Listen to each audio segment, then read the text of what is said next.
blanket feeling cold against your skin. Running through the chaos, letting all the sin. Temptation in a bottle, ready for the night. Craving for the thrill, it's time to ignite.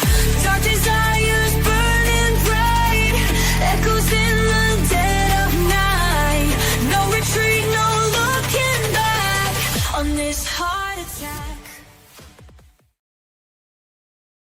Hey, ladies and gentlemen, how are you doing on this Monday night?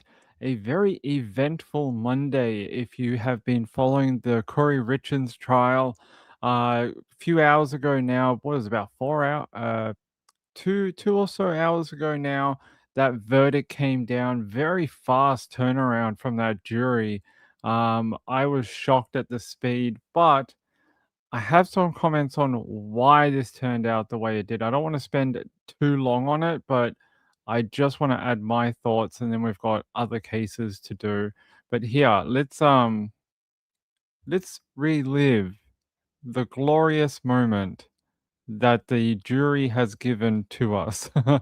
I look, I think Corey Richins is a witch. I think she's a sorry excuse for a woman, and I think she's a just an awful person. When you listen to all these details throughout the trial, how much pain and hurt, and look, all murders are hurt and pain, but it wasn't just that. It was everything else that she'd done, all the sneaking behind the back of her husband, all the small things that she did before his death.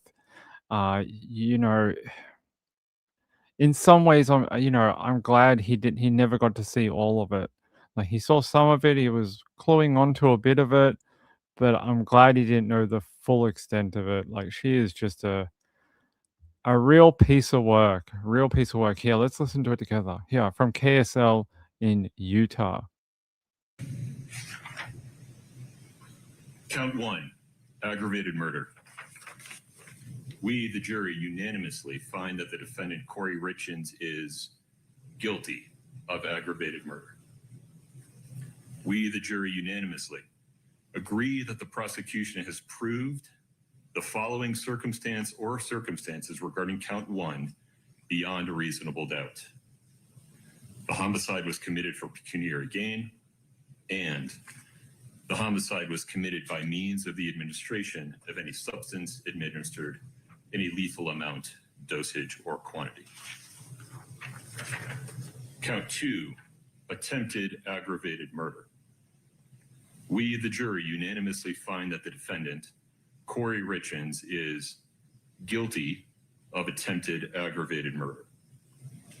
We, the jury, unanimously agree the prosecution has proved the following circumstances regarding count 2 beyond a reasonable doubt.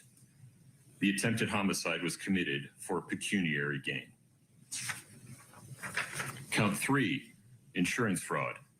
We, the jury, unanimously find that the defendant, Kouri Richins, is guilty of insurance fraud. Count 4, insurance fraud. We, the jury, unanimously find that the defendant, Kouri Richins, is guilty of insurance fraud. Count 5, forgery. We, the jury, unanimously find that the defendant, Kouri Richins, is guilty of forgery. It's signed by the foreperson.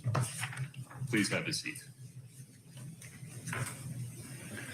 Madam Foreperson, is this the verdict that... And then they go on and they poll the jury, and you get the answers from everyone. But the thing I noticed, what I watched her come into the courtroom. This is the short version. There's like a longer version where you see her waiting at the bar table for a longer period of time. But the one thing I noticed is she is breathing so fast. I don't know if any of you picked up on it. And I get it. You're like, Ping, but she's facing life in prison. Yeah, I get it. But I've watched a lot of people get sentenced to life in prison and worse. And she is huffing, almost like she's done a marathon. I don't know if you guys can see it in this photo. Yeah, there you go. She is absolutely shitting bricks. That's what she's doing. She knows it's a guilty verdict. She must. When when the defense rested and didn't bring her, didn't make her give evidence in her own defense. Look, that's normally they don't want you doing that. It's sort of like the normal thing. Everyone sort of understands that. But I felt like in this particular case, it actually, not that I want her to win or be found not guilty, but I thought about the only shot she had with the jury was to actually get up there and talk, because everything else was so overwhelming. The evidence was like there's nowhere else she could go. And that's the thing. When they rested the other day and they were like, okay, we're going to go into deliberations and, we'll be back on Monday. I was like, this is going to be pretty quick. I didn't think what was it, 3 hours? I didn't think it was going to be that quick, but I thought you left the jury with nowhere else to go. How, what do you want them to do? What do you want them to do? You don't have, you basically, when they do this, what they're wanting to do is they want basically their plan of attack, the defense's plan of attack is we're going to rely on the fact that the state can't prove their case and they can't get to that threshold. But in this particular one, like we saw over the last few weeks, that threshold, at least for us watching on the outside, I thought it was met very early on. I thought that, that bar that they have to reach to find her guilty was, I think it was met several times over. I don't think there was any, yeah. It was very easy for the jury to find her guilty with that type of evidence. But that's basically what they did. They left it to the state and the jury for them to be like, sort of like, oh, they didn't reach that. That's why I find it so weird to not at least try to give her a defense, like with her own words, because you ain't got nothing else. You got nothing else. You really don't. And if you're relying on the state to not make their case, like everyone could see within the first week that they were going to hit that threshold. So very strange. I I just don't understand the conversations between her and her legal team. What exactly were they thinking to be able to try and get a not guilty verdict? Is there no, did they realize that it was never going to come back that way and that their only hope was to somehow minimize the punishment? I don't know, but I found it very I thought if that was me or my client, while it's risky because you do open them up to be cross-examined, like we saw in the Erin Patterson trial, she got eviscerated on the stand. She did, and that's, for a lot of people who watch that case, they actually think that's where she lost that particular trial, was when she was on the stand and then got cross-examined, and it all fell apart for her. Um, the I don't know.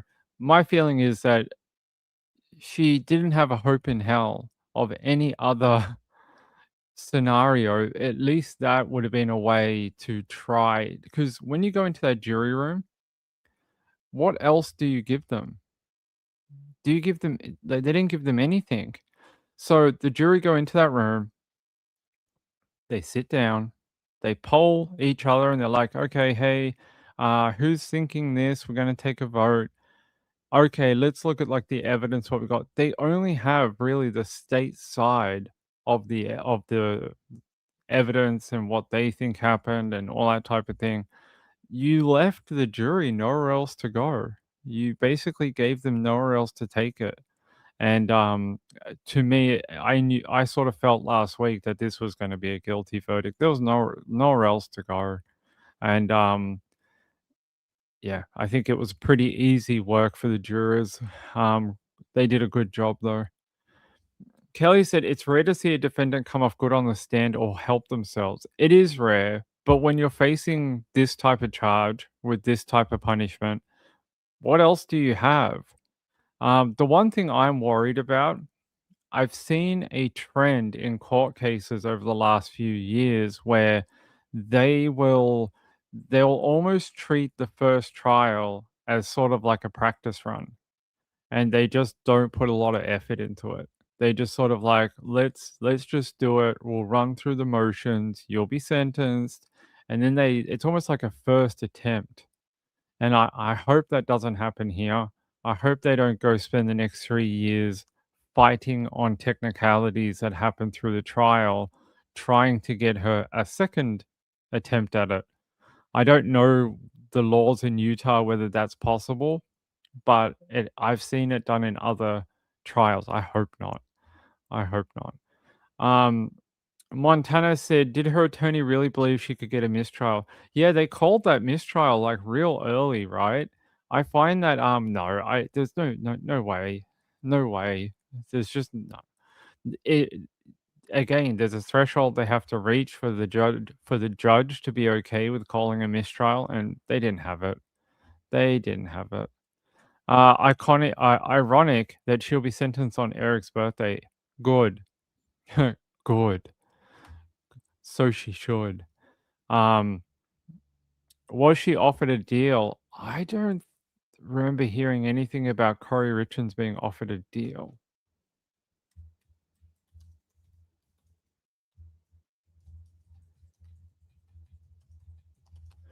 Um, I don't remember hearing about a plea deal. Whether she could plead guilty to like a lesser charge, manslaughter, something like that. I don't think so. Yeah, let me have a look.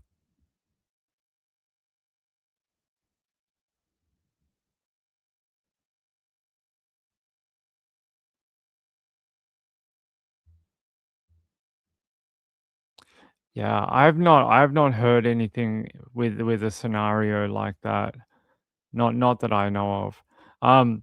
It's funny, I was actually doing a different court case this morning, and this happened while I was in court for the other case, and I was like, okay." And it was funny because other people were, like, watching their phones, like, they were sitting in the courtroom, and they're, like, watching their phones while listening to the stuff going on up on the bench, and you see people looking down at their phone.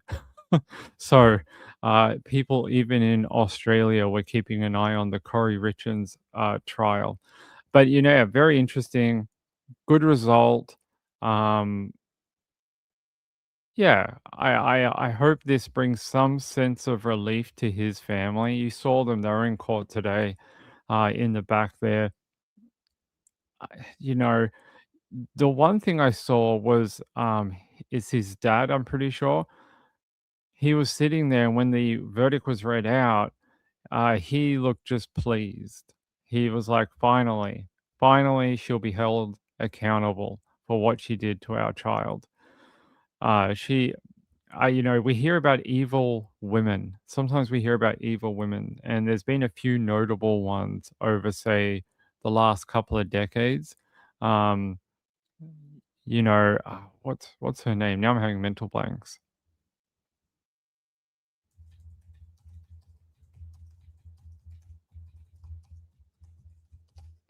Having a mental yeah, Travis Alexander and Jodi Arias. That's probably one of the last for me, one of the last big ones that I can remember that was sort of this sort of monumental.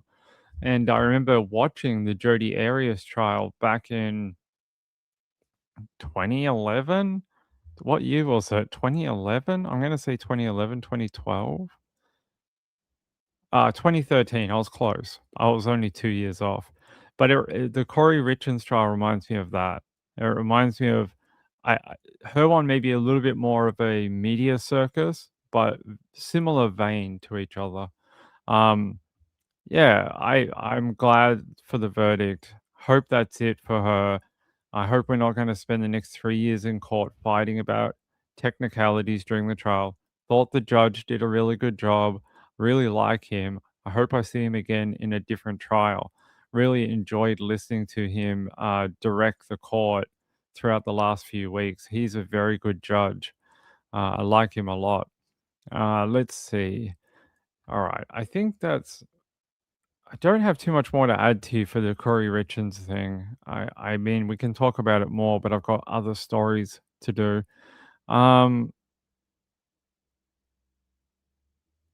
yeah, so you guys would have known last week, we were talking about it before, that Corey waived her right to testify, and then her lawyers rested. I always think that's an interesting tactic, not to call any of your own witnesses, anything that you can dispute, anything to pick holes in any of the evidence. But just nope, just decided that we're going to take it as it comes, and if it's a guilty verdict, that's what we're going to do. So yeah, that's it. She'll be sentenced May 13, and I believe, let me double check something. May 13, and what is the maximum penalty? Maximum penalty is 25 years to life in prison.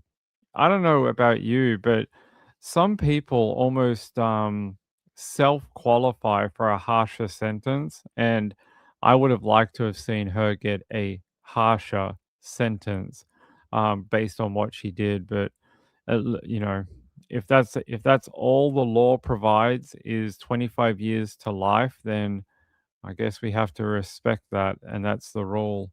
But I don't know what she's going to get. I don't know. Do you guys think she's gonna get the full life term? What is she How old is she now? She's 35. If they gave her 40 years in prison, she'd be 75 when if she ever qualified for parole. She'd be 75 years old. I don't know. I would have We'll see. Do you guys think 40 years is appropriate? That is what I'm seeing as a guideline. Between 30 and 40 years in prison would be something like this. LWOP. Oh, stop saying acronyms. I can never know what they are. Life without parole. Yeah. Stop using acronyms. Um, you think longer? I hope she gets a life without parole. That's what I think. I hope it's not like a how sometimes they give like soft sentences to people. I hope it's life without parole. That would be good. That's the maximum penalty though.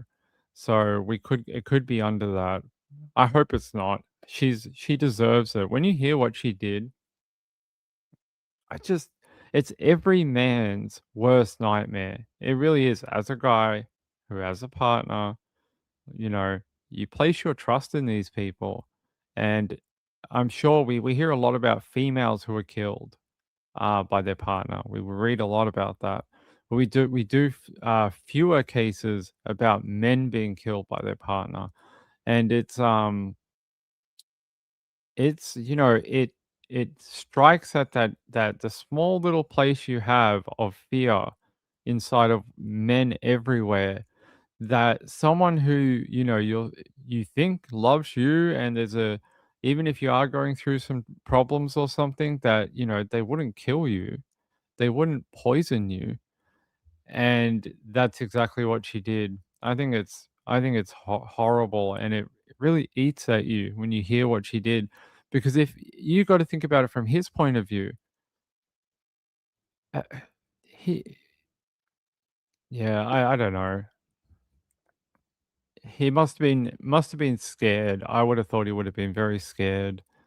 Rachel said Eric knew he put everything in the trust and then put his sister as the administrator. Very much like Lori Vallow. Very much like Lori Vallow when she killed her husband, he had switched the life insurance policy to his sister as well. So that's interesting. Two men who were killed by their wives sort of knew something was up, and made sure they couldn't get any money. That is very, very interesting. Gail said the amount of charges, she should never see the light of day again. Yeah. Kelly said, I don't think she'll get a soft sentence. I hope not. Hey, good to see you guys. Betsy's here. Lynn Jen. Hey, Lynn Jen. Kelly J's here. Gayla's here. Rachel. Kelly J. Did I say Kelly J? I think I did. Who else is here? Hey, Mama Mia's here. Mr. Dan Yee.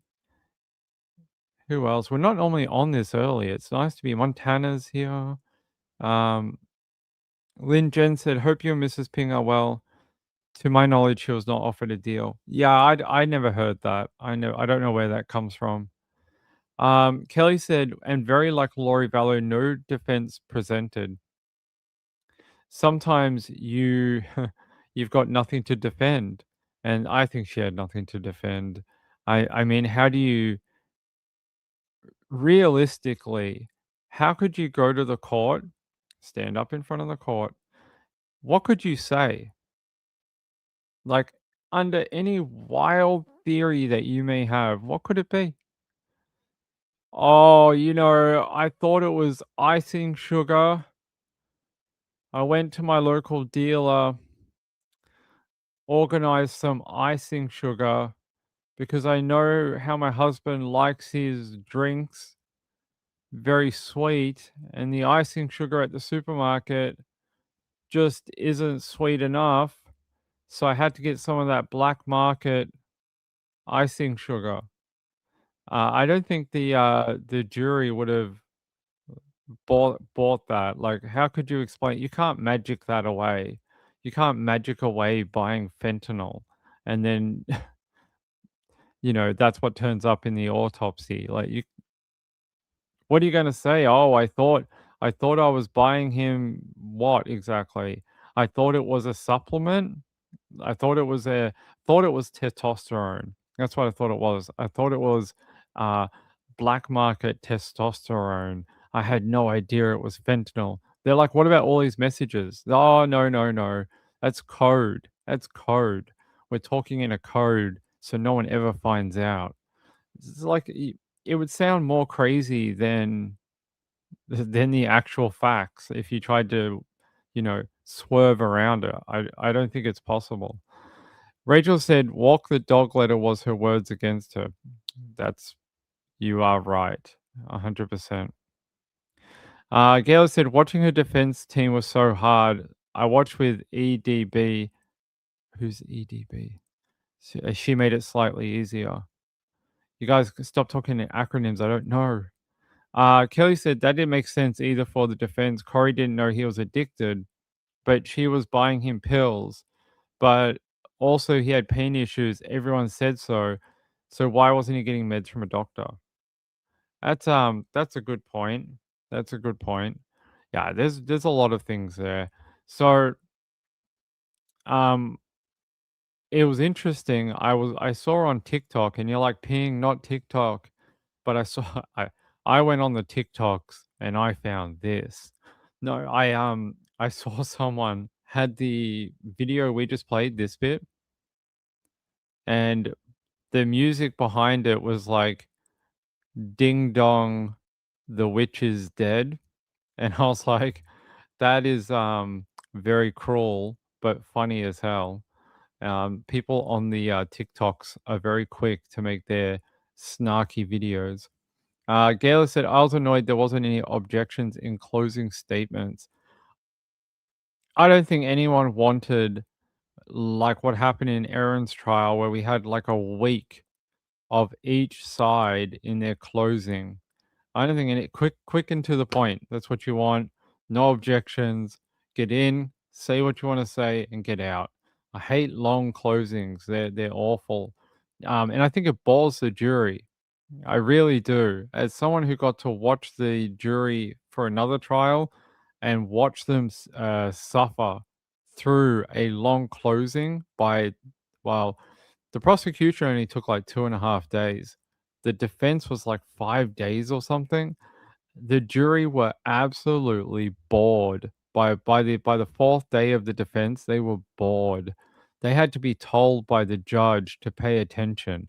The judge was like, you have to pay attention to every aspect of this trial. It's really important that you don't sleep. they caught a juror sleeping. No, okay, not like snoring and their head back, but they were drowsy and they had their eyes closed, which is, hey Zelda, how are you, my friend? Good to see you. Today is Eric's birthday. Didn't someone just tell me that the day she was getting sentenced was his birthday? If it's today, what a great day.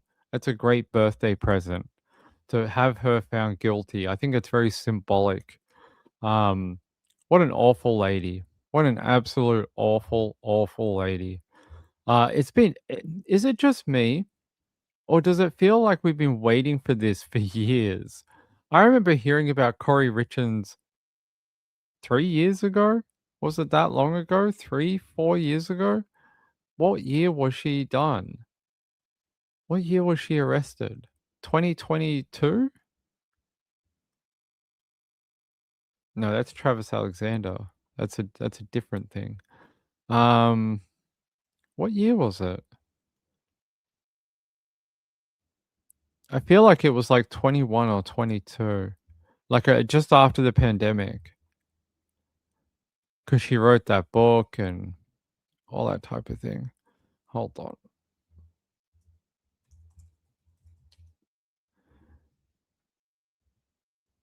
Oh, come on.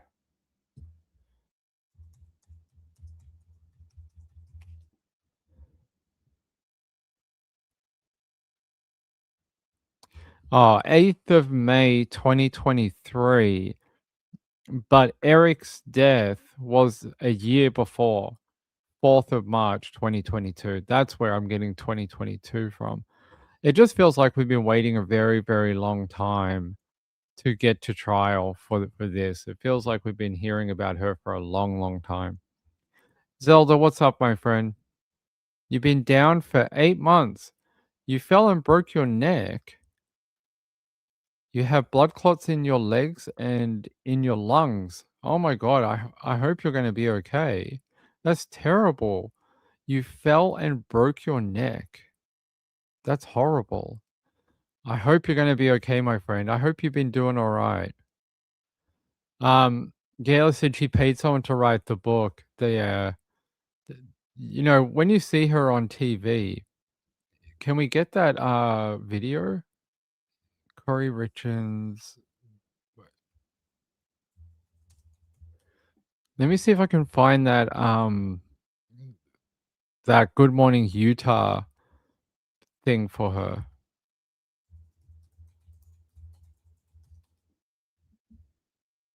Because I've watched it a couple of times, and when you watch it, you go, and like with what we know now, you go, really?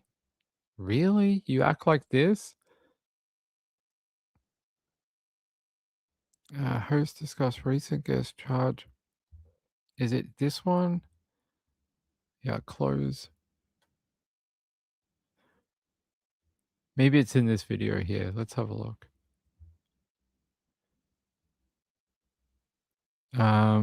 Let's have a look. They did. All right, here we go. There's a little snippet of it here. Maybe we're not in the next segment or we have a break, and we spent a few minutes after, and I remember her saying she thought it was COVID. She thought he had a lung issue, so a complication from COVID, and that was the discussion. Didn't think much about it again until we. It's a mother who side. On this side, it's a lifestyle had in mind. It's coming down the pipeline From the news to hear as everybody Kouri do on that side. Oh, they didn't play it, but that's her there on Good Morning Utah, and she's promoting the book that we all know about now. I mean, you have to have some goal to go on the local morning news and promote a book about a man you killed.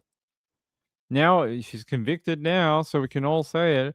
A man you deliberately killed, your partner, and you fake wrote a book and then decided to head on to morning TV to promote it. I don't know. Guys, you have to be a real almost psychopath. Honestly, there you go. There, you overlay this with how she looked today when the sentence was read out. I don't know. She has 26 other charges for financial crimes. Yeah, that's secondary crimes. This is the most important, the murder charges. So that is why this went first, is because they're much more important. Danny said, "Who parts their hair like that? I know. What kind of sick freak parts their hair in that way? I mean, maybe that is the litmus test for a serial killer, how you part your hair." Um, Kelly said, "That's what first got my attention on this case was her writing the book." I seem to remember the book very early on in my remembering it too. Hey Zelda, Eric's mom had a fungus in her lung, valley fever, like Colby Ryan might have. Oh, that's no good. I hope no one has any fungus in their lungs. No one. Let's vote them out. Vote out the fungus. Let's see. I really wish we had that old video because I remember her talking in it. Good morning, Utah. I don't know if we're going to be able to find it, unfortunately. It's probably buried in a bunch of trial videos. But I remember her being on that show. Yeah, can't find it, unfortunately. Well, if I do, I'll put it up, but can't find it right now. So what did you guys think? So when the verdict was read out, we just listened to it before, and then she automatically looks like this. Here, let's go back. There we go. Lethal amount dosage rolled out.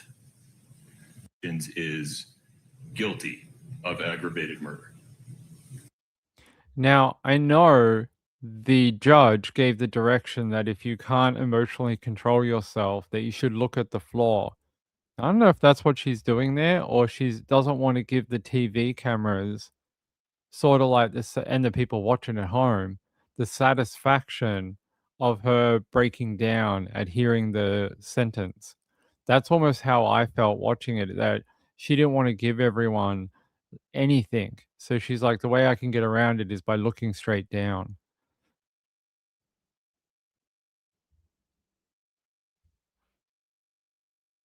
What?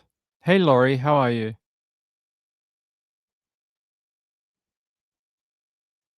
Laurie, good to see you. I saw the video you are speaking about. Kouri said you know a lot. Okay. Good to have you here. Good to have you, Laurie. So yeah, big developments today in this one. Happy it's sort of done for now. Yeah, she'll go back on trial for the financial crimes. Did they put a date for that one? I don't think so, right? I didn't hear them book it in at the end of this one. No, I don't see anything.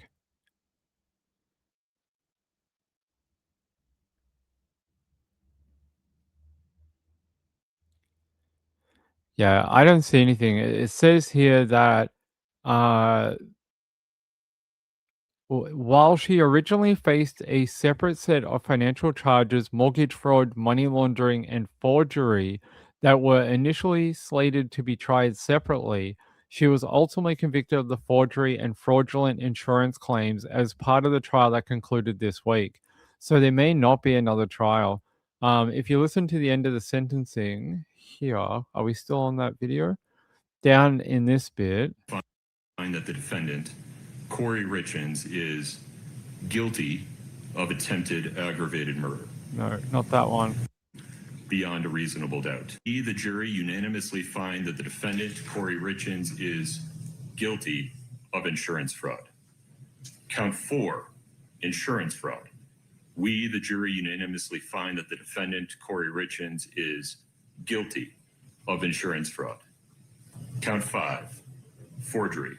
We, the jury, unanimously find that the defendant, Kouri Richins, is guilty.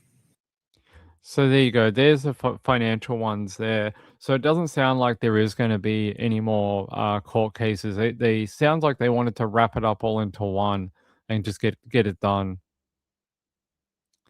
Yeah, so they'll do that next. Pre-sentence investigation, which they call something different here. They don't call it that. They call it just pre-sentence, sentencing, and then investigation. Yeah. So we'll get sentencing May 13, right? May 13 at 9:30 a.m. in the court. So we'll see. We'll see. Hopefully life in prison. Laurie said, my chat isn't working. I have to go out and come back in to see what people say. I'm sorry it's not working for you, my friend. It's good to see you in the chat, though. Oh, Danny did that? Hey, Danny. Thank you for giving Zelda a membership. That is very kind. Kelly said, yeah, he said no emotion. And he said, what else did he say? Listen to the court staff. And he's like, only move. Like he didn't want people in the gallery to move until the court staff indicated that they could leave. So he runs a very tight ship, a very tight ship.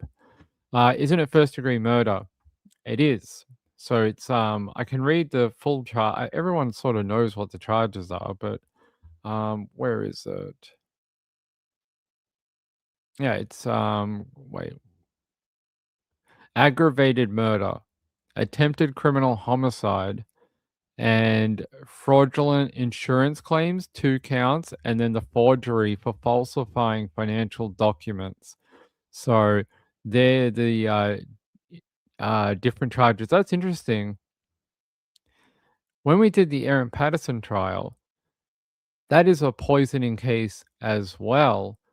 She also was going to get done with multiple attempted homicide charges. You guys remember that?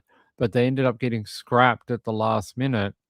This one with Kouri Richins, they actually went through with it, and she did get convicted on those multiple, or not multiple, but other attempted criminal homicide for previous poisoning attempts before Eric died. It would have been nice to see that for Aaron's one.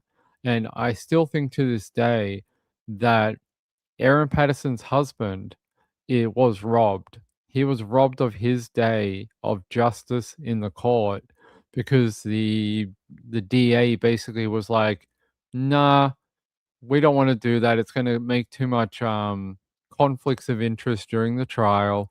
We just want to get her for the murder charges." So interesting that they were able to do it on this one in America, but in Australia they ended up getting rid of it and not doing it. They just stayed with the charges that happened at the main event and didn't really do any of the stuff that she was accused of in the years prior, which I always thought it was unfair. I always thought it was not fair to her husband. You know, he was poisoned so badly that they end up having to give him life-saving surgery to cut his bowel out. And at the last moment, after dragging him through pre-trial and the arrest, and he wrote all these statements for the court, and at the very last moment on the eve of the trial, they scrapped his charges. And I don't know. I'm glad in this one they were able to get her on the attempted one as well, and that it didn't get thrown out. A sad case, a very sad case. Nothing will bring Eric back. And at the end of the day, there's no winners here. You know, you've got a dead husband, a wife in jail, multiple people whose lives will never be the same, and you know, children who have to grow up with this sort of image of their parents. You know, that's never going to be okay either. So I feel sorry for all of them. Danny said, do you think Erin thought she'd get away with it? I think it's a two-part question. Do you think she thought she would be found not guilty? Or do you think that she would never be caught in the beginning? I think she originally thought she wouldn't be caught.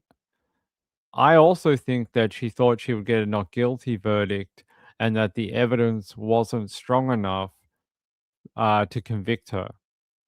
So I think throughout the entire, like we heard at the end of that trial, they were setting up her house for her to come home. She thought it was going to be a not guilty verdict. Yeah, no, yeah, I definitely think because she had done it before with her husband and poisoned him allegedly and got away with it. And she was never charged at the time.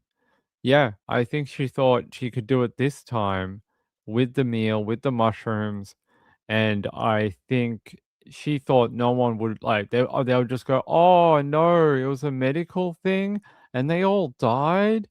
Oh, they're old." Sometimes that happens, and it's lucky that the medical staff really went, "Oh, what's going on here? Why is there 3 people who are dead? Why did a 4th one almost join them?" And so it was good investigation, good medical staff who picked up on it, and without them, she probably wouldn't be in jail today.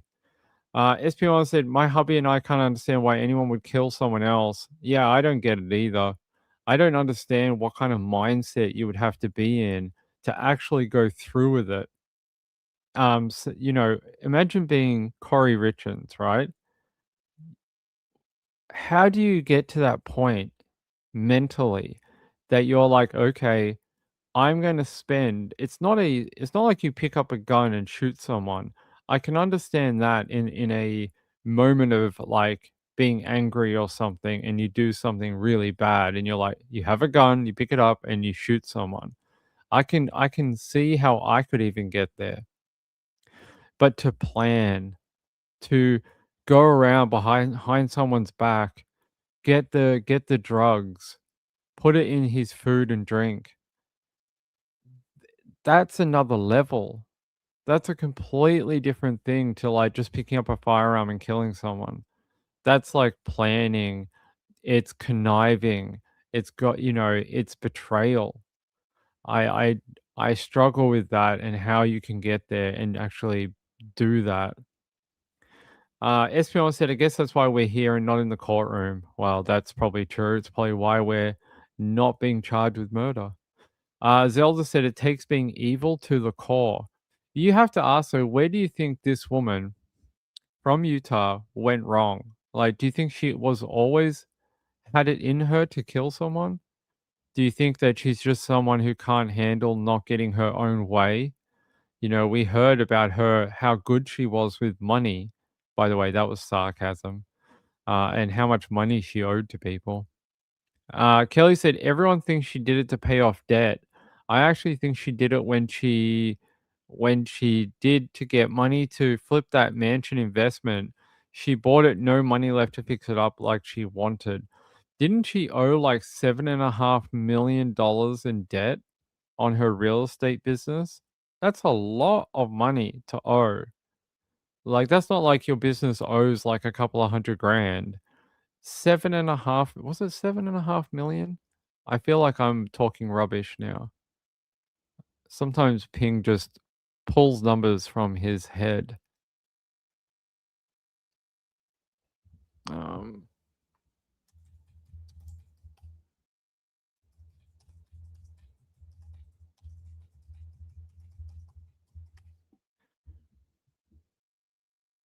let's see. 4.5 million. Sorry. I know it was point 0.5 something. I think it's because it was a news article in Australia, and they were saying it was like about 7.5 million, which it's probably about that when you say it's 4.5 American dollars. That's probably where the 7.5 came from. But yeah, 4.5 US dollars, and that she owed over 1.8 million to private hard money lenders. That doesn't sound good. 1.8 million to hard money lenders. That almost sounds like loan sharks. And that she had failed real estate ventures. On the day of her husband's death, she closed on a $2.9 million mansion in Midway, Utah, borrowing $3.2 million to cover the purchase and expected renovations. The property later went into foreclosure. Her business bank account balance was approximately $1,500, while she was reportedly telling lenders she employed 147 people. Oh my God. Bank penalty. She had amassed over $5,000 in bank fines from 198 instances of attempting to make payments without sufficient funds. That's very interesting. In America, you guys get fined for doing that. In Australia, there is no fine for bouncing a payment. So if you put your credit card on something and that it doesn't go through, there's no there's no fine for doing that. Maybe if you had a business account, it would be different, but not on a personal account. Yeah, she owed a lot of money. That's a ton of cash, eh? The prosecution argued that this mounting debt, combined with her desire to maintain a lavish lifestyle, was the primary motive for the murder.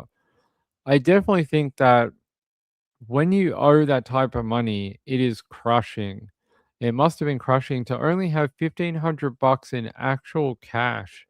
That's not a lot, like considering the million she's borrowing against. It's not a lot of money, right? Hey, Marissa, how are you? SPL said the money is so bad she owed so much. She would be counting her lucky stars going to jail and not the DP. If she got off, she would be poor her. What? Yeah, well, that's true. Zelda said that house she bought was built by those legging LaRue people that failed business with selling women's tights. I forget the name. Lulu? I don't know. Oh, are you talking about like the leggings that all the girls buy? Lululemon or whatever? Don't ask me. Ping has never bought a pair of tights in his life. I don't know anything about tights, my friends. No idea. Let's see. Lin Jen said the banks nail us coming and going here.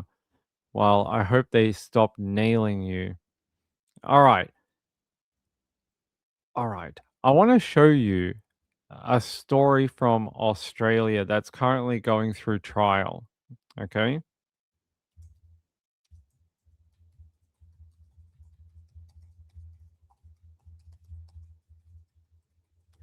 And then I'm going to tell you some situations about it. Ah, and I want to know what your opinion is.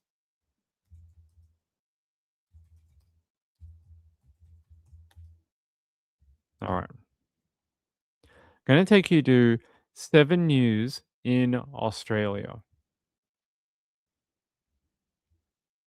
Student busted filming women in bathrooms and showers has walked from court. The 23-year-old pleaded guilty to the vile crimes but escaped conviction despite him taking more than 100 photos and videos of women when they had no idea. Georgia Bennett Murphy reports. A Melbourne University student who secretly filmed women inside female toilets and showers has walked from the Melbourne Magistrates Court after his community corrections order was extended. Biomed student Barfoot Cow was today handed a 12-month good behaviour bond, having pleaded guilty to a charge of upskirting after he was busted secretly filming a woman in the public toilets at District Docklands Shopping Centre in February last year. Mr Cow, why did you upskirt women? Why were you in the female toilets? Cow had previously been arrested for secretly filming a woman at student accommodation in the CBD. Police then finding 150 videos and photos of women on his phone. Mr Cow, when police asked you why you're in the female toilets, you said you're unsure of your gender. Are you still unsure of your gender? The magistrate described the impact on one of his victims, saying she remains anxious and is hypervigilant, and the incident has impacted her ability to use public restrooms. Mr Cow, do you still plan on becoming a doctor? Mr Cow, do you plan on apologising to your victims? In her sentencing, the magistrate also said Mr Cow, originally from Vietnam, has no family here and considers him to be isolated in the community. She also said the 23-year-old's youth needed to be taken into account and that Mr Cow is progressing well on his CCO. Despite his guilty pleas, a conviction was never recorded. It is unclear if he'll be allowed to practice medicine in Victoria. So, yeah, would you take him as your doctor? But this is not what I want to talk to you about. The other day they had they were doing impact statements, and the reason why he has been done twice, not once, twice. And he is a bit of a creeper, that guy. He was done last year as well, and then he sort of messed up and did it again. I mean, yeah, he is a bit of a creep. Yeah, I'm trying to find you. I'm trying to find you the court thing from the other day. Give me a sec. Yeah, here we go.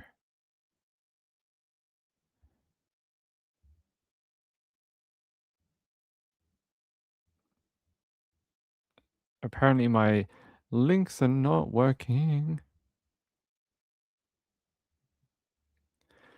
Yeah. A medical student from the University of Melbourne was caught secretly filming women at his shared accommodation, with police later discovering hundreds of images and videos on his laptop and phone. The 23-year-old, who is studying to become a neurosurgeon at the University of Melbourne, was arrested after a woman saw a phone being held under her shower cubicle at Rooming Cos, the student accommodation where he lives. Police reports suggest that up to 150 women may have been unknowingly filmed.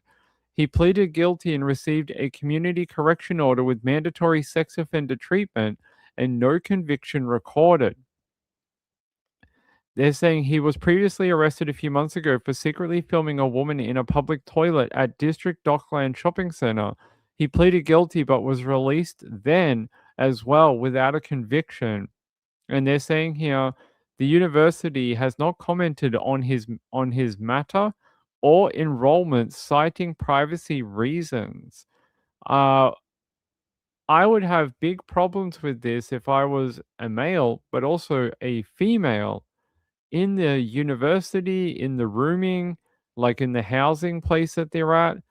I'm He is considered a trainee surgeon at the Austin Hospital, and he was allegedly found recording colleagues in a staff toilet. This guy is just the ultimate creeper. And the fact that he was already in trouble once, right? Already in trouble one time, and then decided to keep doing it. And he was back in court within a year. How twice he escaped with no conviction is beyond me.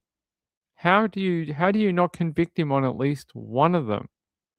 It's horrifying, right? Horrifying. I feel sad for the victims. 150 women. There's a huge call to deport him.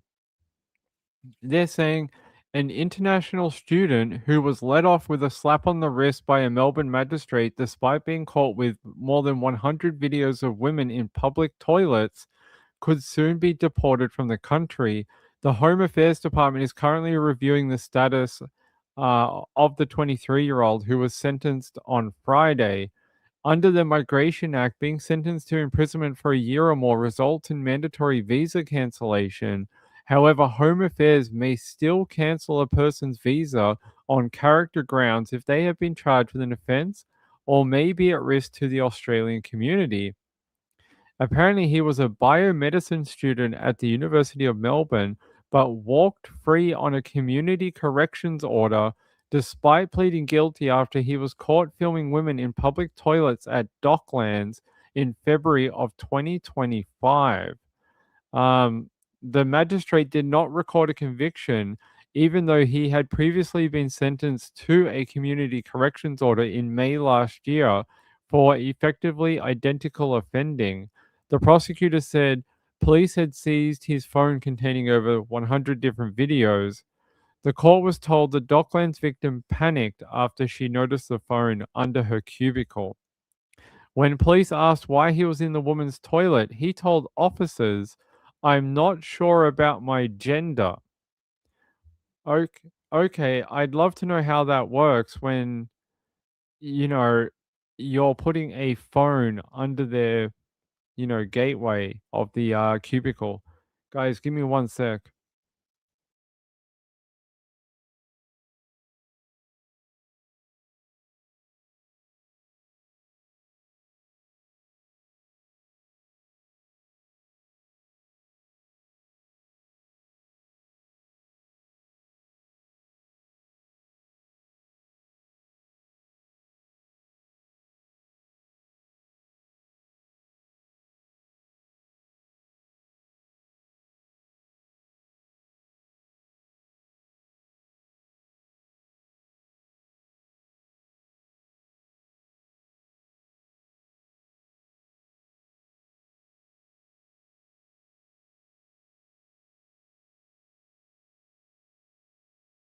All right, sorry about that. Lynchen said, "Dude has some serious issues. I reckon he shouldn't be allowed a phone." Maybe they could like ban him from ever owning a phone. I think he's yeah, what an awful human being. Anyway, I wanted to show that to you because I wanted to show you the disparity in the sentencing. How is that okay to not convict him at all? So you gave him a chance last year after he got picked up in May and sentenced.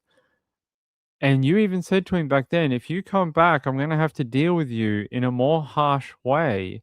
They brought him back, he got charged again, and they're like, "Yeah, you can continue with your community corrections order." Who is protecting the women in the public? We talk about so many stories where women are victimized and, become victims of crime, violent crime, sexual crime. But then you have a guy who gets caught twice within about a year and you let him back out into the community. How is that okay? So I agree with my other people in Australia. How is that okay, and why should he be allowed to be here when he is a guest in our country? So he is not a citizen. He is here getting an education. I agree with some people saying they should deport him. You get charged with two crimes like that, you should be deported. Rachel said, "Exactly, he got one chance, done, now go home." Yeah, it sounds like his visit to Australia should be ended soon. So yeah, that took place just recently, and it's been a big deal over here. A lot of people angry at the sentence that he got, basically saying it makes a mockery of victims. Imagine if that was you, that you shared accommodation with him, you're going to university, and you had found out that this guy that you didn't know lived in the dorms with you, but you didn't know him, had been filming all the girls in the building while they were having a shower in a shared dormitory. Would you feel safe living in that dormitory as a female? I think, like, when do you ever give the respect to the victim? It's like we give the perpetrator more consideration than we do the victim. And that's up to 150 victims, not one, 150. That's a lot of ladies. That's a lot of potential young women who have now been violated by this guy. So he should be an outcast of the country. Montana said these people with sexual perversion always get worse, in my opinion. Yeah, he'll definitely escalate for sure. Hey, Kim, how are you? Linjen said it sets a precedence that makes the behavior okay. Especially, he went to court twice and both times just got told, "You're okay, mate. Go have fun with your camera." Gail said, "Nope, but if I found out, he wouldn't be safe." Lisa said they start off small, he will escalate. I hope authorities are watching him and send him home. Let's hope so, because I just feel like we're giving him more leeway than anyone else. Like, why are we protecting him? He's not even a citizen of our country. Yeah, what a sorry excuse for a man. Let me see if I can find anything else about him.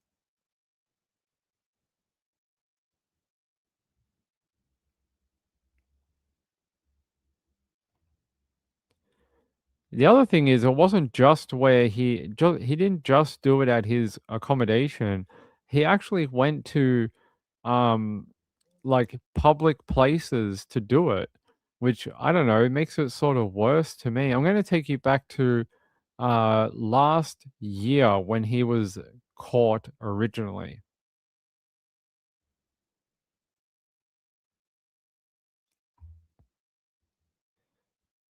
Supposed to be in Melbourne studying to become a neurosurgeon. Instead, he's been exposed as a serial pervert. That's terrifying. That's pathetic. The 23-year-old was living at Rooming Cos, a CBD student accommodation in the city, when he preyed on young women. This is not a victimless crime. Every one of those women have had their privacy invaded. A fellow female student was showering when she noticed someone holding a mobile phone under her cubicle. It belonged to Cow, and he was arrested soon after. Police then discovered hundreds of secret images and videos of young women. There could be up to 150 alleged victims who were unknowingly filmed. Cow pleaded guilty. He was sentenced to a community corrections order and forced to undergo a sex offender treatment program. No conviction was recorded. It also means that if he does go on to become a doctor or a surgeon, his patients are not going to know what he's been up to and what he could potentially get up to. He should get kicked out by the campus. A few months ago, Cow was arrested again after filming a woman inside the public toilets here at the District Docklands shopping centre. He confessed and pleaded guilty. Again, no conviction was recorded.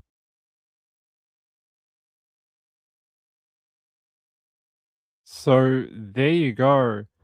I think they called him yeah, Cow, because his name is CAO.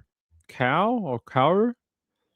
Anyway, he doesn't deserve to have his name pronounced properly. So yeah, this creep is on the streets of Melbourne tonight.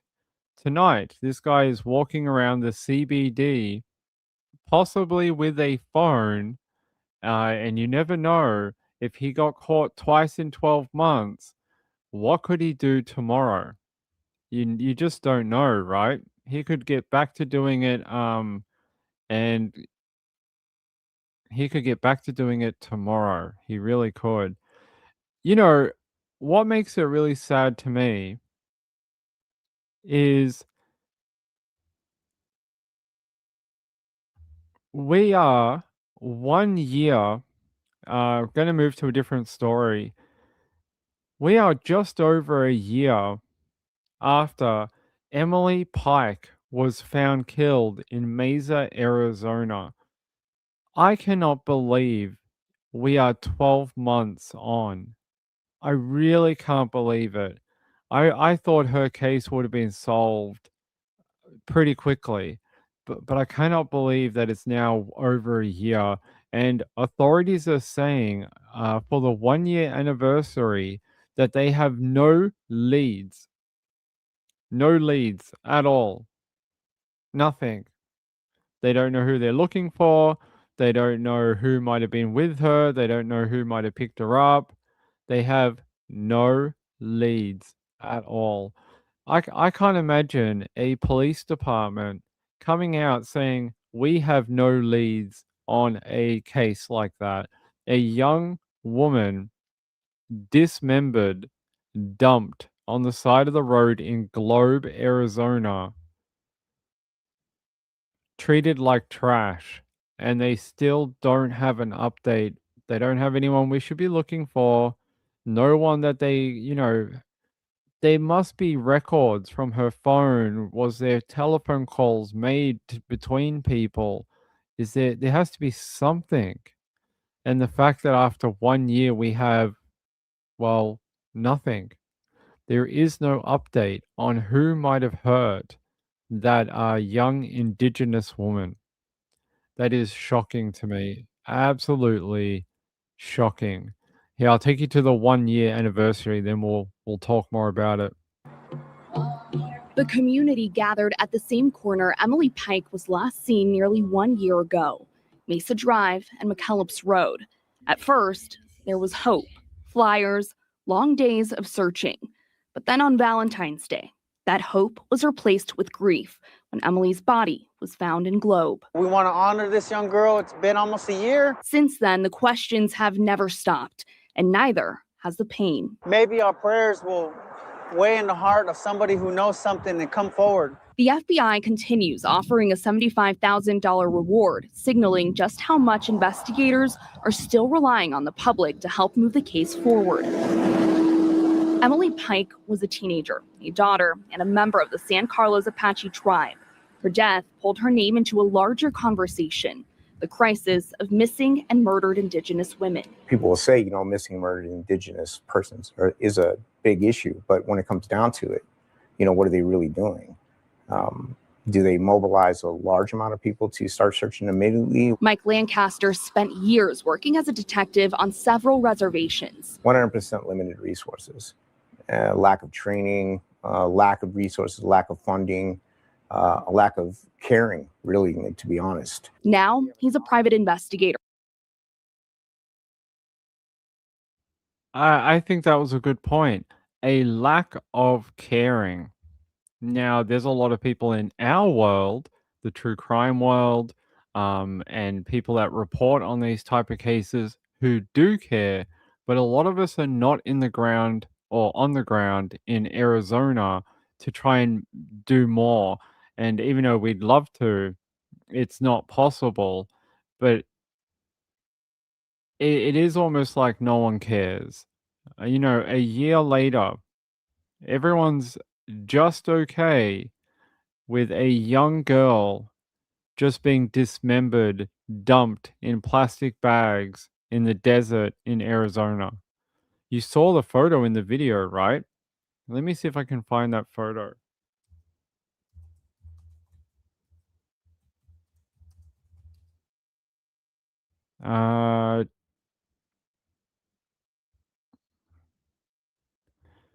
Maybe we can't find it. Hold on.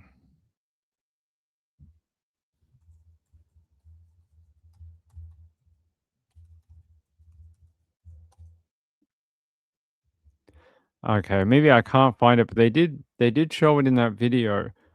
Let me see if I can scroll back a little bit in the video. Because I think it's really important.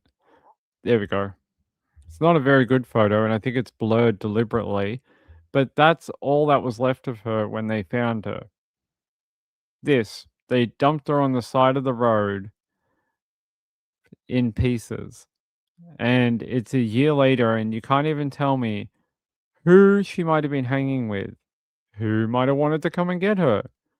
How did she make it to Globe? Did anyone see her? And I feel like it's going to get to 10 years in the future, and we're still going to be like, oh, do you remember that girl, Emily Pike? I wonder who killed her. I wonder who is such a sick mother effer that they would cut up a 14-year-old girl and put her into plastic bags and dump her on the side of the road. What kind of person does that? And they're walking around in the community right now. If you live in Arizona, there's someone in the community that's willing to do that. You could walk past them every day. You could be walking down the street and you could see that person who did it. They cut up a person and dumped them. Could you do that? Could you go and cut up a person and put them into black trash bags?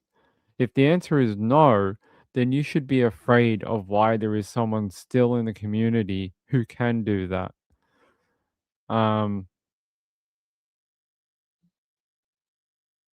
Yeah, we looked it up. So there's a mile marker just outside of town. Let me see. They might have it on here. Yeah, mile marker 277. They found her just near here. Globe.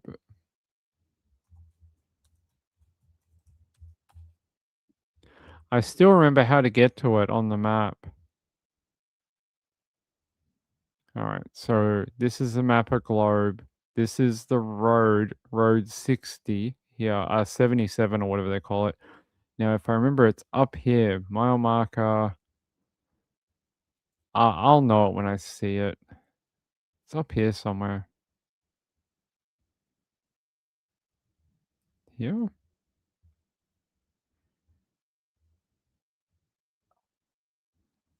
There's like a dip in the road, and you'll see it.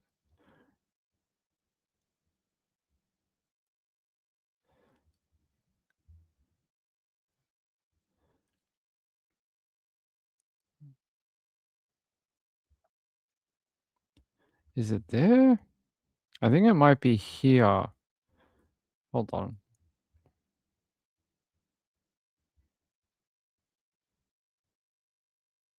Yeah, it's got to be down here.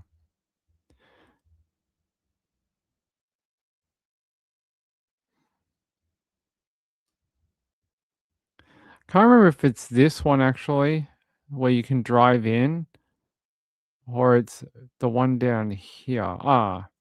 Here it is. There it is. Emily Pike Memorial. There it is. And actually, the weird thing, so this is where they found her body. And if I zoom out, look how far away from just everything it is. It's really far away from, like, there's Globe, and she was found all the way out here. And there's San Carlos Reserve, by the way. And if we zoom out even more, like, she's far away from like Tempe and Maricopa. She's way out into the, like, there's nothing out here. It's this one, isn't it? There we go. Emily Pike Memorial. Yeah, let's see if we can go down and have a look. That's what it looks like. Just, I don't know if we can go in here, can we? Oh, we can.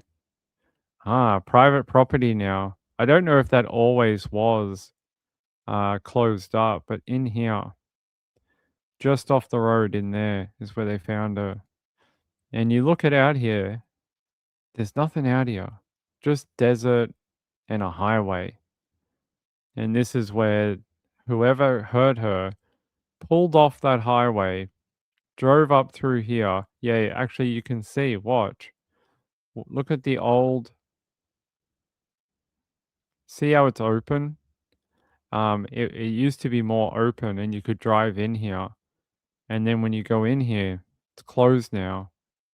And it's got a gate across it. But yeah, down in there, and that's where the memorial is too.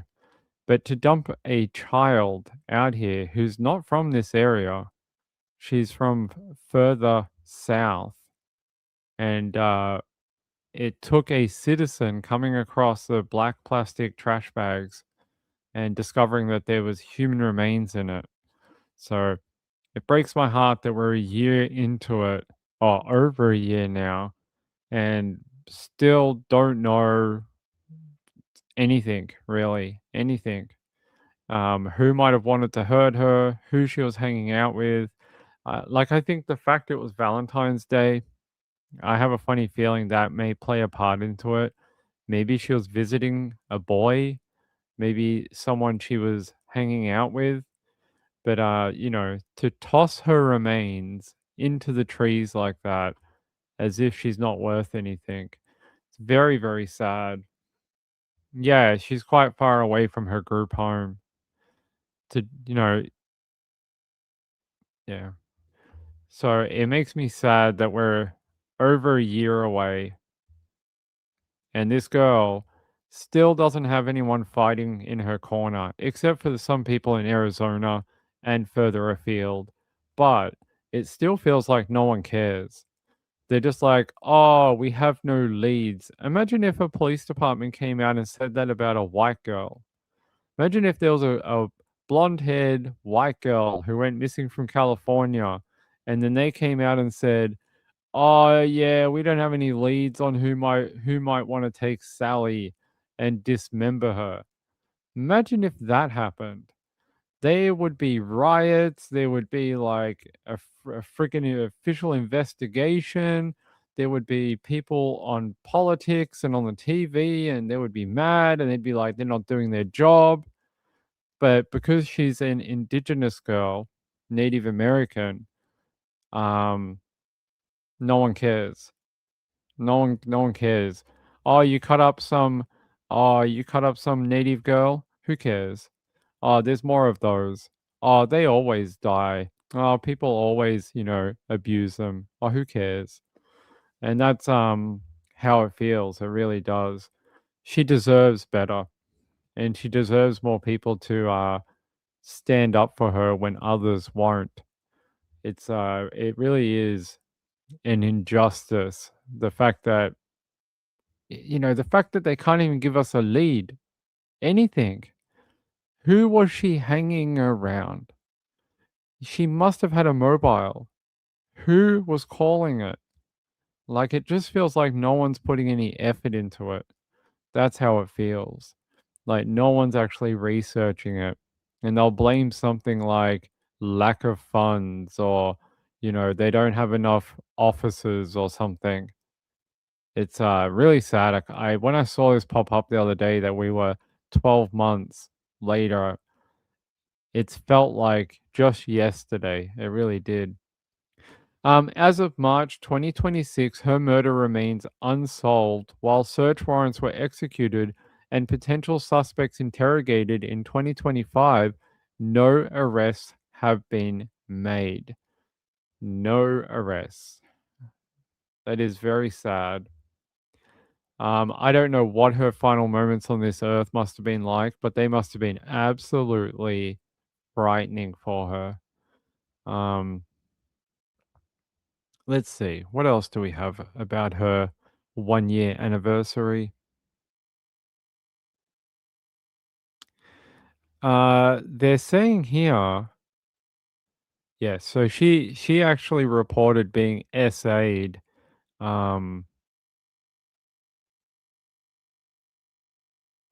Yeah, that's why she wasn't living in the tribal area, is because she reported that someone had sexually touched her. And then they're saying here,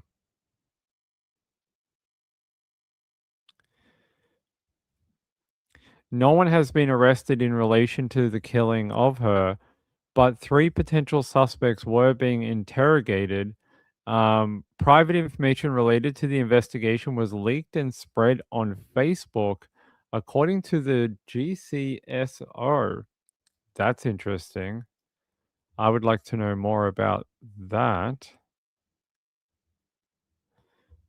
I would like to know more about the secret information. Yeah, let's see if we can find that, because I've not heard that. Have you? Let's see.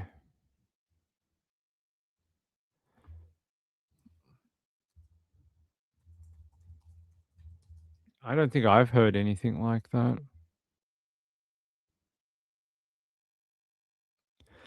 Ah, okay. According to the information I have here, it was an internal memo containing private details about the investigation into Emily Pike, and it was leaked and spread on Facebook. There we go. I don't remember seeing that.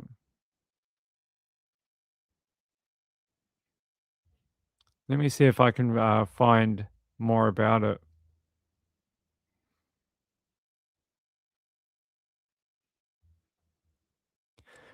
Apparently, it was graphic details were included in the internal memo. Well, that's great that someone leaked that.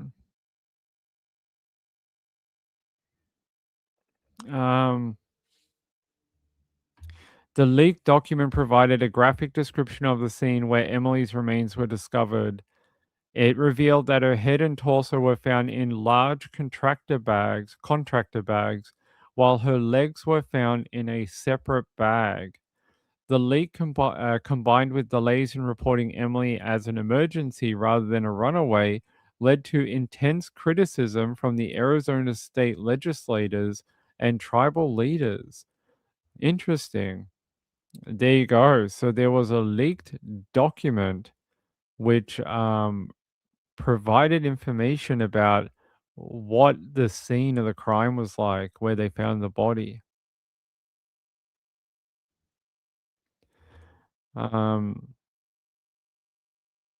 Yeah, the report indicated that investigators were unable to locate her arms or her hands at the scene.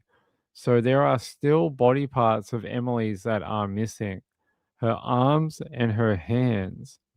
Why would they take the arms and the hands for fingerprint ID? Gail said the fact that she's not the only little girl that went missing from that home. Yeah, there were a couple of others that there had been some other, not runaways, but girls that had either gone missing or had left the home for periods of time. Yeah, that home had some problems. Let's see.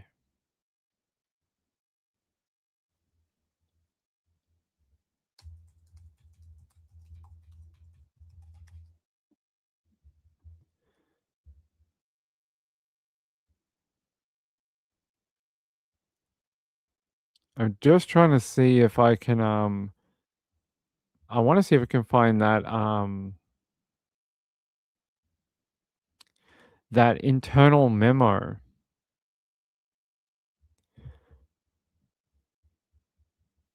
Okay, that's interesting. They're saying here that it could be homicidal violence with blunt force head trauma is what could have been her cause of death.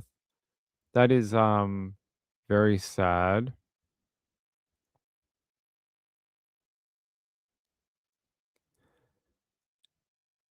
Let's have a look.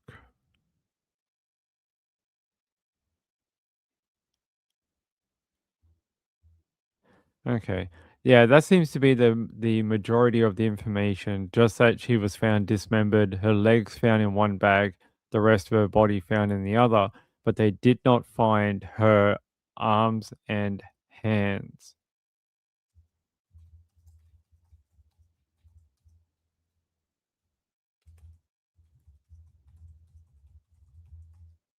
I mean, I just think that you have to be a really crazy psychopath individual to dismember a teen, but then also cut off her hands and arms and put them somewhere else. Like, it's strange, right? You already dumped most of her in one location. Why would you take her hands and arms? It's a bit strange. All right, there we go.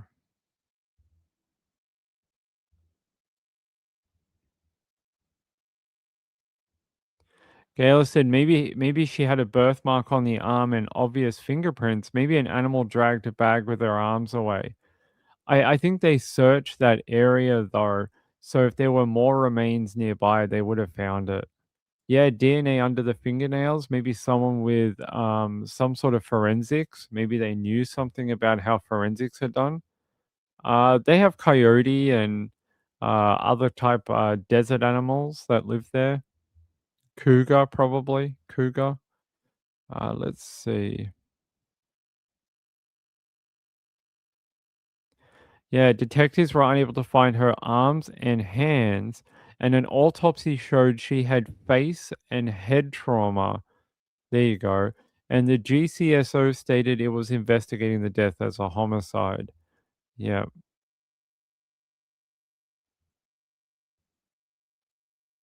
Let's see.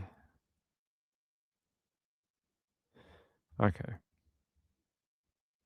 Yeah, so there you go. 12 months now.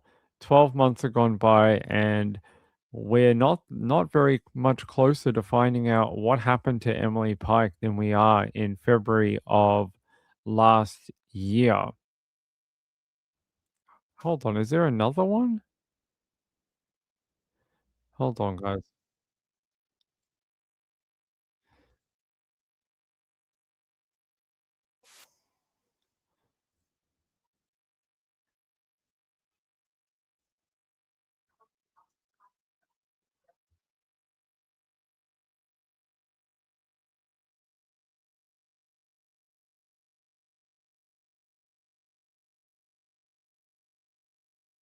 About the case.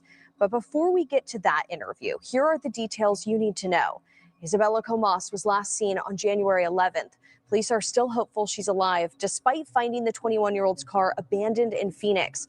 Inside, police say they found a substantial amount of blood that was a match for Comas. The passenger seat was also missing. The only person of interest they have in this case is still Tommy Rodriguez, who we're told was seeing Comas romantically. Court documents say the two had only known each other for a few months. He was arrested just days after a turquoise alert went out. Right now, he is behind bars, only charged with stealing and damaging Comas's car. We also, for the first time, sat down with Comas's family, hearing from her. Didn't we hear about this one a few weeks ago? That they found the car. The car had things missing in it, like carpet, and they believe there might have been blood inside of the car, but they can't find the girl. Her name is Isabella. So a lot of missing people in Arizona. I remember this one. I remember they found the car. Let's have a look. Apparently, the boyfriend was released from jail. They're calling him a person of interest and not a boyfriend, even though a lot of media list him as such. I remember her because of her face piercings. She has a lot of like facial piercings, so I remember her because of that. But she is also missing, and they haven't been able to find her either. I do remember that they found the car though. Yeah, let me try and give you some updates on her. So as of March 17, the search for Isabella Comas, the 21-year-old woman from Avondale, Arizona, remains ongoing more than 2 months after she was first reported missing. Last seen the 11th of January 2026 around 3 p.m. Last seen leaving a friend's home near Van Buren Street and Avondale Boulevard. She was driving that red Hyundai Sonata with an Arizona license plate of 2EA6LW. She's described as 5'3", approximately 110 pounds, with brown eyes and distinctive pink hair. They're saying her car was found abandoned in Phoenix near 67th Avenue and Indian School Road. Investigators discovered bloodstains and significant damage inside the vehicle, including ripped out passenger seats, and the trunk lining was missing. Her boyfriend, Tommy Rodriguez, was arrested shortly after her disappearance for allegedly stealing and damaging her car. He has a prior criminal record, including a conviction for second-degree murder and a history of stalking people. He's been released from custody after posting bond. He's currently required to wear an ankle monitor. Police and volunteers have focused their search efforts in the Globe, Miami area. So we just spoke about Globe. That's where they found Emily. Now, this other girl, Isabella, they're saying that she might be in that area too. A lot of bodies possibly being dumped in the same region. So that one from 2 months ago is still unsolved, and they are still missing her too. She hasn't been found either. So they are trying to find her as well. What a sad story. I was trying to see if we had a photo of the car for you. But yeah, they found her car. It had a bunch of blood in it.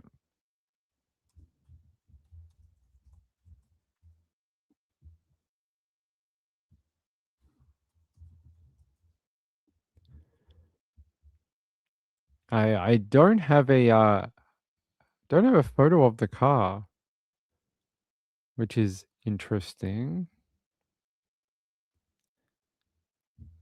There's a photo of Tommy Rodriguez, and there's a photo of her too.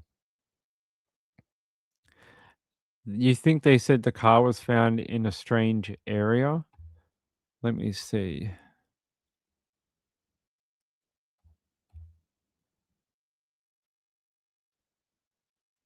Um, the car was found abandoned on January 13 near 67 Avenue and Indian School Road in Phoenix, Arizona. Police reported finding bloodstains and extensive damage inside the vehicle, including seating that had been ripped out. So this girl's not a Native American girl. She is a Hispanic female. So not a native person. She is a Hispanic person, but still a young person going missing, and possibly her body has been dumped in the Globe area as well. So Arizona, a lot of missing young people, unfortunately. It's a bad area. Kelly says it's a bad area. David hasn't been arrested either. I heard today that that guy they picked up in Nebraska, his friend that didn't want to testify, apparently he has changed his story and is now saying he wants David to be arrested. Hold on, David. Pretty sure anyway. I saw something about it earlier. Where is it? Something about his friend Leo.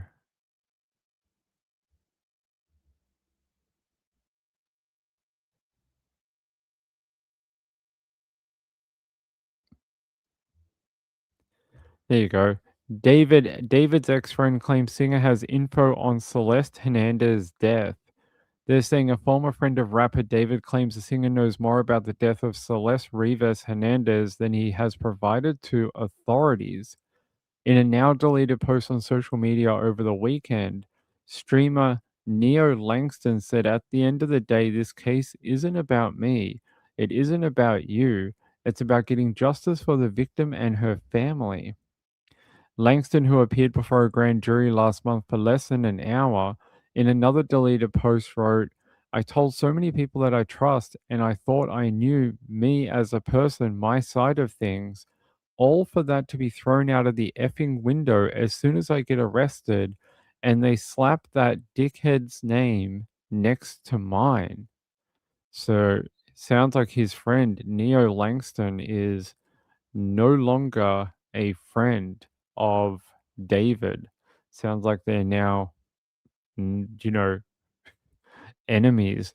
The fact he called him a dickhead in the post, I don't know what that means, but his friend sounds like he's pretty upset at being associated with him. Um, Still, that grand jury continues. Hold on. It feels like it's just going forever. Grand. I don't know if that grand jury has ended.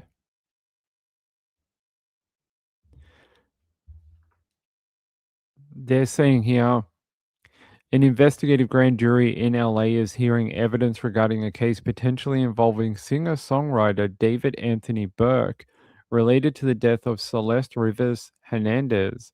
Prosecutors are exploring possible murder charges based on ongoing testimony and evidence, though no formal charges have been filed against him, and the investigation is still active.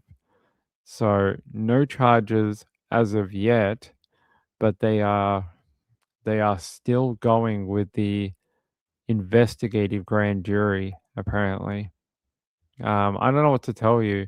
We may get to the 1 year mark in her death as well. We may get to 1 year since we found her body as well. Kelly said trying to distance themselves. Well, a sinking ship and rats. That's what it's called, right? Probably we're only friends to get followers, possibly. Kelly said Steve Fisher's been keeping updates on X about David and his friends, etc. Hopefully we get to the end. That's what I care about. Hopefully we get to go to trial and hold somebody responsible for the death of that young girl. Let's see.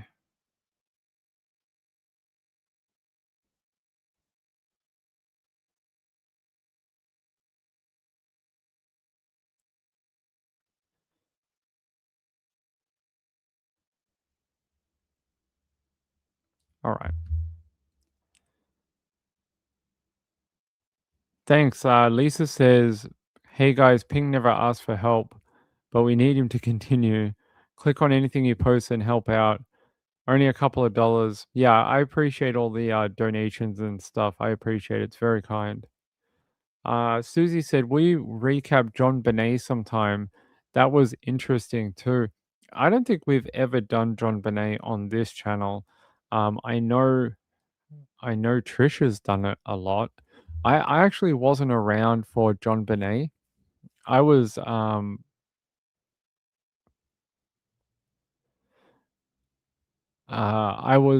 was too young for John Bonet. I was how old was I?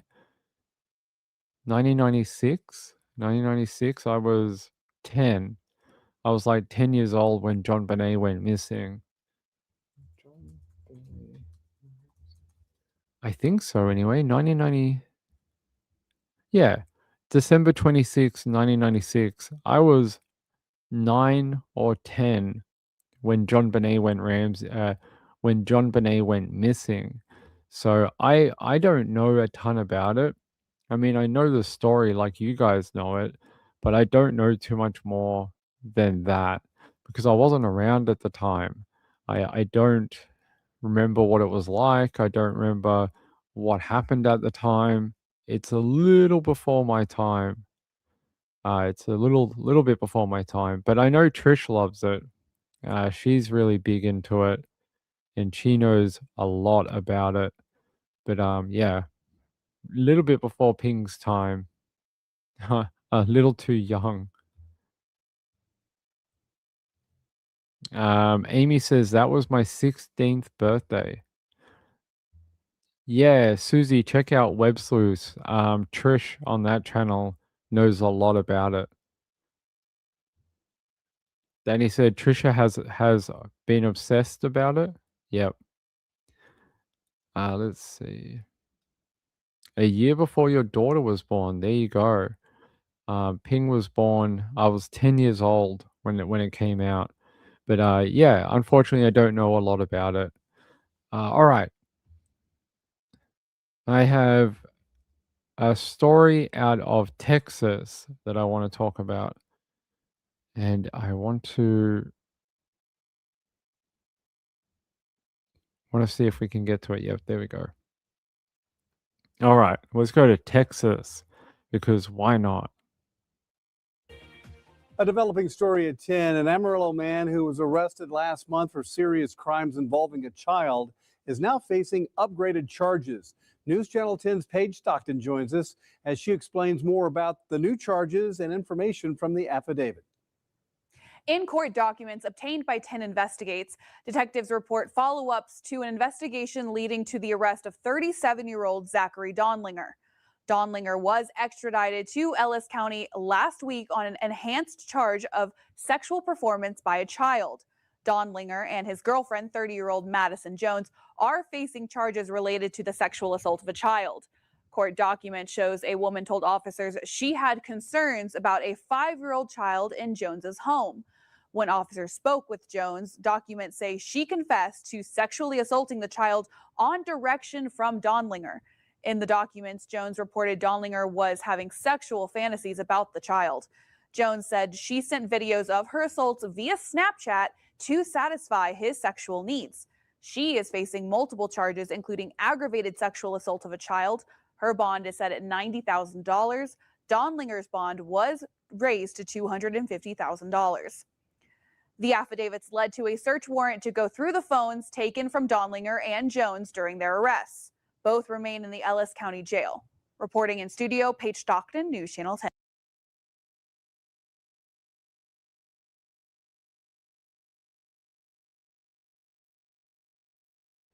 So there you go. Let me just try and catch up here, and I'll give you some more information about it. Where is my links? There we go. So they're saying that he has been arrested. Check this out. We've got a whole poster. Winkler County Sheriff's Office, Zachary Harold Dondlinger, and he's a 37-year-old male, and he's been on a $200,000 bond.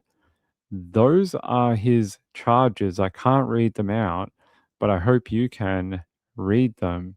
And they're saying he was initially arrested December 23rd last year in Loving County and held at the detention center on a lesser degree of felony offenses. They're saying him and his girlfriend, 30-year-old Madison Page Jones, are named by Midlothian PD as suspects in an ongoing investigation regarding the essay of a child. Apparently, Midlothian police went to the home of a woman who identified herself as a friend of Jones. She told officers that Jones and Dondlinger were in a relationship and that she had concerns with Dondlinger's behavior towards a 5-year-old child in Jones' home. Officers then spoke with Jones, who then confessed to essaying the 5-year-old on direction from Dondlinger.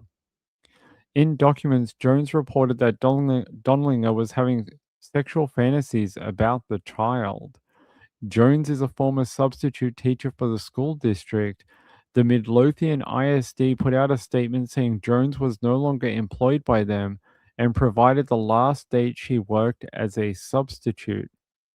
Affidavit says that Jones described the sexual acts in details to officers. She also explained that she sent videos of said acts to Dondlinger via Snapchat to satisfy the sexual needs of him. Officers seized Jones' iPhone and secured a search warrant. One affidavit states that officers found a message from Dondlinger that confirmed Jones' story about acting on direction from him.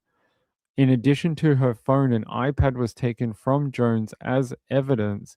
2 iPhones were taken from Dondlinger at the time of his arrest. Jones is charged with the following: aggravated sexual assault of a child, first-degree felony; indecency with a child by sexual contact, second degree, another charge of that; and possession of CSAM over 500 visual depictions, first-degree felony. Dondlinger's bond was increased to $250,000 with the bump in charges. Both are currently in custody at Ellis County Jail at the time of writing. You know, sometimes what makes me more mad is is a woman who does this type of thing on behest of her male counterpart. That makes it a very weak woman. The fact that she would harm a child to please him. What a disgusting person. Let me try and get you a better mugshot. Let's see.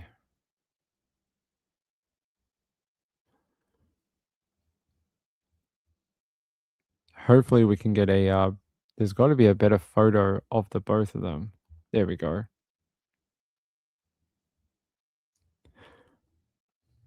There's Madison Jones and Zachary Dondlinger. He is a bit of a Dondlinger.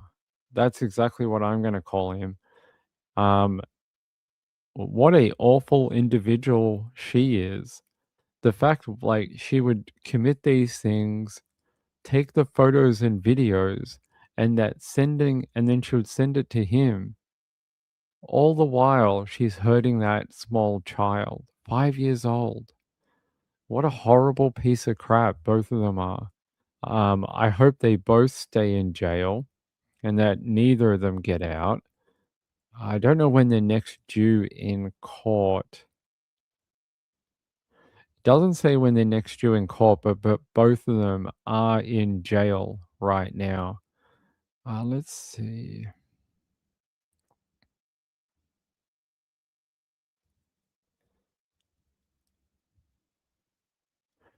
Yeah, former substitute teacher and boyfriend face 38 CSAM and CS charges as bond nears $9 million. They're saying here that Jones's bond was initially set at 90,000 and Donlinger's initially reported was 250,000. But after the additional charges were filed earlier this month, their bonds increased dramatically.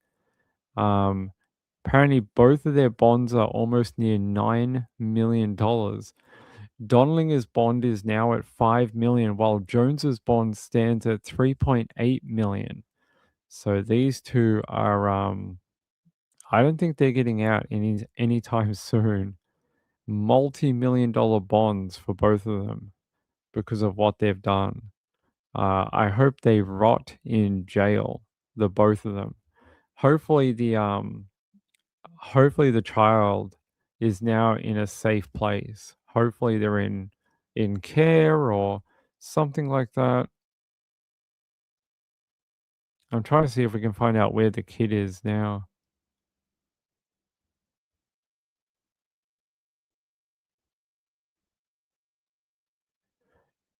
Yeah, it doesn't tell me.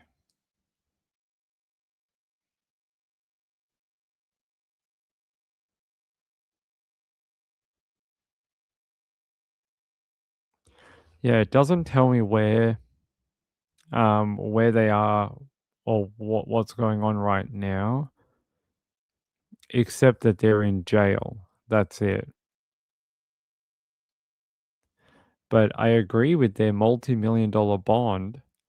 That's a good thing. The court got it right. But yeah, the fact that she's a teacher or was a substitute teacher is highly concerning.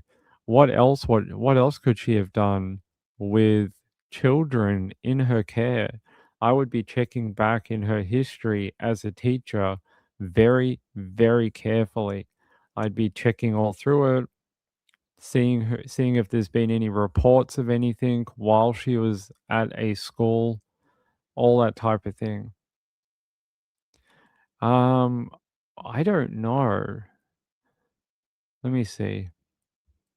I think they said middle school, right?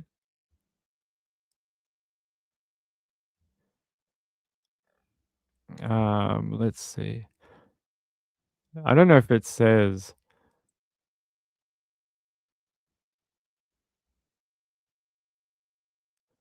Yeah, I'm not sure if it tells us what.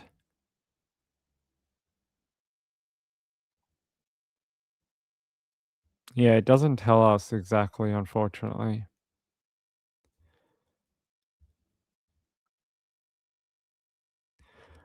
Yeah, I'm just trying to see if there is a year level. Just says Midlothian Independent School District, but it doesn't say what year level at all. So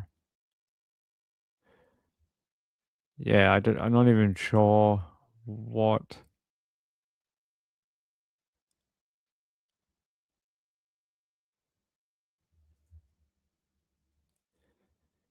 So in the Midlothian, what is it called? Midlothian Independent School District, they teach everyone from pre-K to year 12. So it's hard to know what level she was teaching at because they teach everyone from like the little children all the way up to the teenagers. Child that was 5 was kindergarten. Pre-K maybe? Maybe it is pre-K.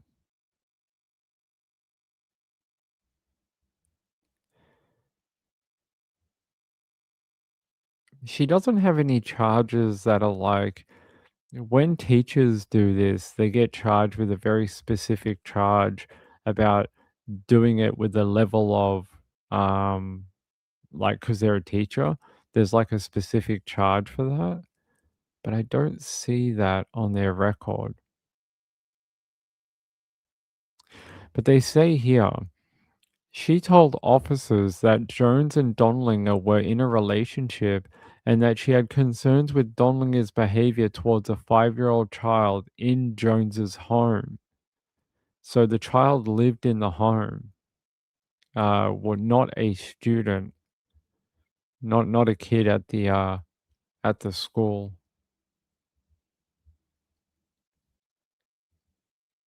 Kim says you can go to K at 5 if your birthday is soon enough, if you are born before July, as where Ping was born in the second half of the year, so I had to wait an extra year to go. Zelda said, I'm former law enforcement. Decades ago, it was maddening and frustrating to watch criminals get out on low dollar bonds or charges dropped. It's why I turned in my badge, walked away from my training. It must be very, very frustrating. I could understand that. All right. Okay.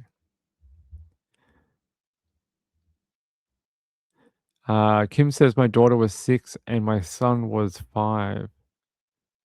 Kelly said I was born in August and had to wait too. Yeah, you have to wait if you're born in August. All right, let me see if I have anything else going on here. Other than the Kouri Richins thing, it's been a bit of a quiet day. It's been a bit of a quiet day crime-wise. Let's see.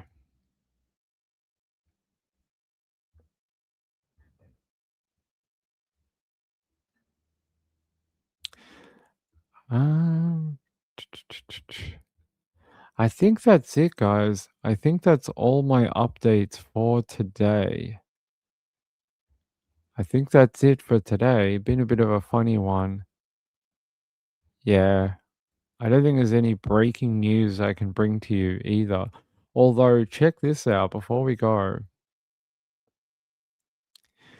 If you take supplements and you buy them from Amazon or eBay or places online, according to the FDA, there's this type of medication.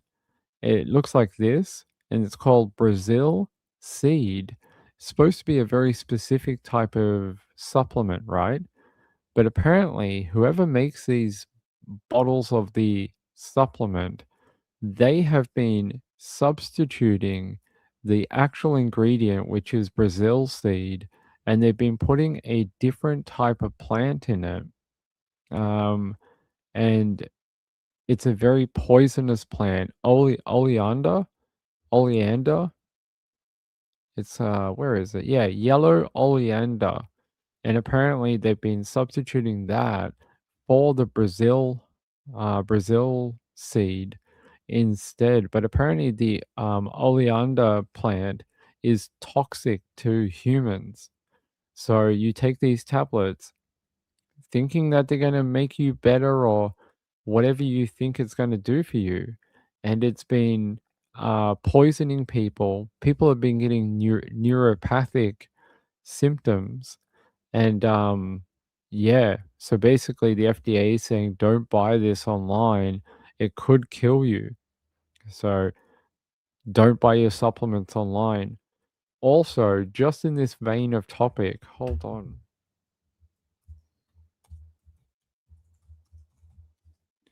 A company in Australia that makes vitamins, right?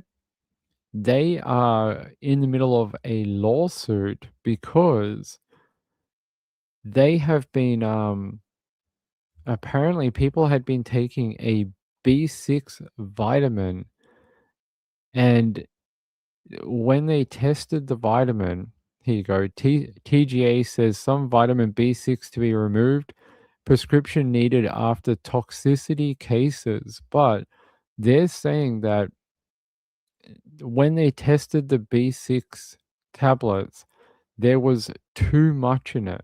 There was too much. They were saying that some testing was 50 times what it said on the bottle, 50 times higher.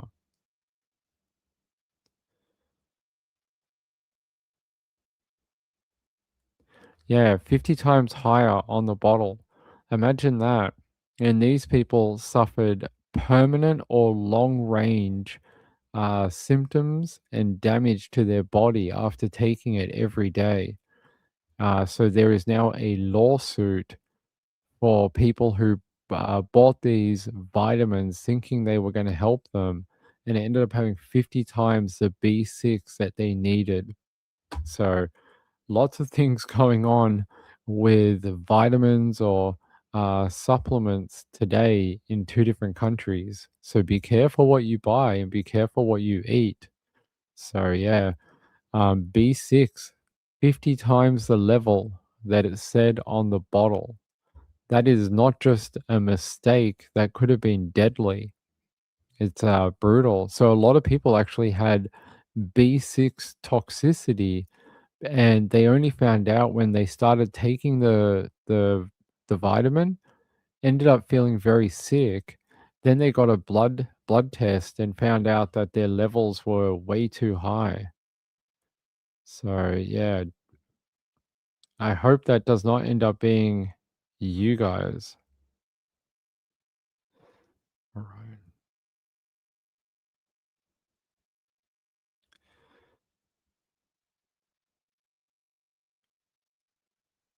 Okay.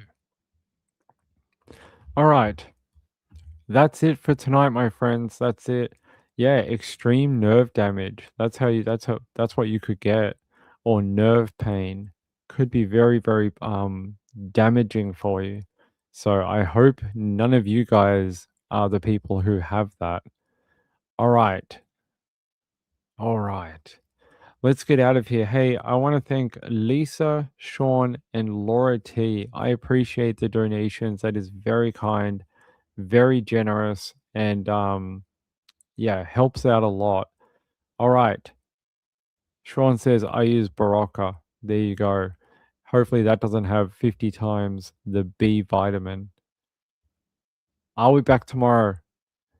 Hit that like and subscribe button for Ping. I'd appreciate it. And we'll be back tomorrow. We are edging slowly towards trial. We will get there. It won't be that far in the future, and then we'll have too much to talk about. We'll have too much. So not too long away now. Laura says hugs to Mrs. Ping. I will tell her for you. All right. Yes, say thanks to the mods. Yep. Have a good night, everyone. Bye.